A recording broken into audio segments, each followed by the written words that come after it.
huge shout out to, St. Brown, Curb, Frank, being, selected. And I'm not going to forget Leaf and what he's been able to do for us. So it's just good to have those type of talented guys on our team. And they're not just good players, man. They're scheme guys too, so they work hard at it. Timeline for David, but to actually see him strap on the pads and step back on the field, what did that mean to you as his coach? Man, anytime I look at these guys, like, they're my nephews and close family members. So when you see him come back, as strong as he came back and the way he looks right now, we're really happy with the way he looks and how physical he already is. Makes me question, his Montgomery bloodline and my Montgomery bloodline.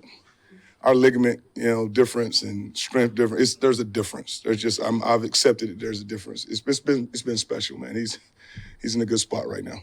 We talked to Ben yesterday before practice. Said still need to kind of get a feel for where he was at, what the rotation might look like, and I'm sure that's still kind of being decided. But how comfortable are you for David if he needs to step up and go back into that 50% type of timeshare? I think we'll find it out as we go along, because the one thing that you forget about, there is not just the physicality that comes with football games, but also that adrenaline and everything that's rolling and the energy that goes into every play. You have to really pour it out at that position. So I think we'll figure it out. I think that we've been very transparent with each other about how he feels, about, what we expect from him. And I think whatever we ask him to do, he's going to go out and do a great job of it. But I still got to get a good feel for, what it looks like 3 plays in a row, 4 plays in a row. I'm not going to get ahead of myself, because if I do, I could put him in harm's way, and we're not going to do that. I just posed this question to Dan, so I'd love to pose it to you. We've talked numerous times about, the importance of backs in today's offensive cores. When you were first pairing the tandem of Gibbs and Montgomery together, at the very root of it, did you imagine them being just as league-wide dominant as they are today? Yes, of course. Absolutely. No. You can't really, you have, hopes and wishes. This is what we hoped that it would look like. I mean, really, the physicality that both of them bring, the speed, the quickness. We didn't really understand the physicality of Gibbs and the ability to catch the football of David and all those things and how they mix together. The biggest thing you don't know when you don't have them in the building together is how well they mesh. What is it going to be like in the room? What is going to be the emotional response to each other? And that part, I got to commend them on it, because they did a fantastic job from day one. David kind of took him under his wing, and everything I taught David and was drilling to David, I would hear him talking to Ja, asking him, hey, what about this? All right, you got this 4 down front, you got this back front. Talk to me about this. And I think that made Ja understand that it was bigger than just the competition. It was that he really cared about him and cared about his trajectory, not only as a player, but his trajectory as a person. And those 2 things kind of combined make them what they are. I mean, going all the way back to this Sonic and Knuckles deal was kind of funny to some people, but that was them. They wanted to be together, and I think that it's helped us quite a bit. And it was good to see Ja be able to take care of him when he was out.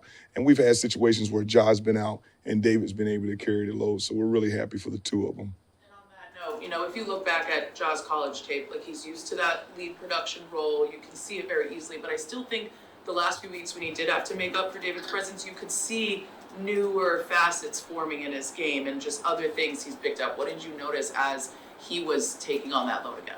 The game, as you continue to play it, the more you play it on this level, the snapshot of what you're seeing the 4th time is much different than the snapshot of what you're seeing the 10th and 11th time. Now he's starting to see some of these movements and these schemes over and over and over again, whereas that David had that history, a lot of carries, a lot of those things. So that all that's happening is he's maturing on the field, and his maturation process has a lot to do with his vision. And that's probably the thing that we're seeing right now. There's some small details that he's using, techniques that he's using that we teach, but you can't teach it moving at that speed, all right? Now he can do it at that speed, and that's what makes him elite. I mean, he's elite at what he does. Obviously, we only see you up here when you speak at the podium. You seem to be the exact opposite of salty. Has anybody ever called you salty? Yes, my children, they probably... They think that I'm the saltiest. Just this is our culture, right? Like we do what we have to do when we do it. But if you've seen me coach on the field, you probably seen a little salt.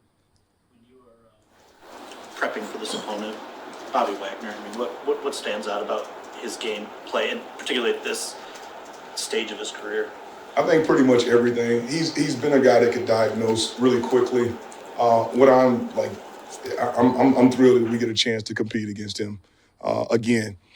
Like the speed in which he diagnoses and the speed at which he plays the game, but also when he knows he can go put a physical dominance on a person or a player on a team, he continually does it over and over and over again. They're using him in multiple situations. He's not, some teams, he's just a Mike backer that's just doing this, just rushing the passer or doing these things. They can use him in coverage, right? They can use him as a pressure guy. He's problematic. I see him as a guy that not only is using his history, but as offenses evolve, his mental is still evolving too. So he's seeing new things thrown at him, and he looks like he's been doing it for a long time.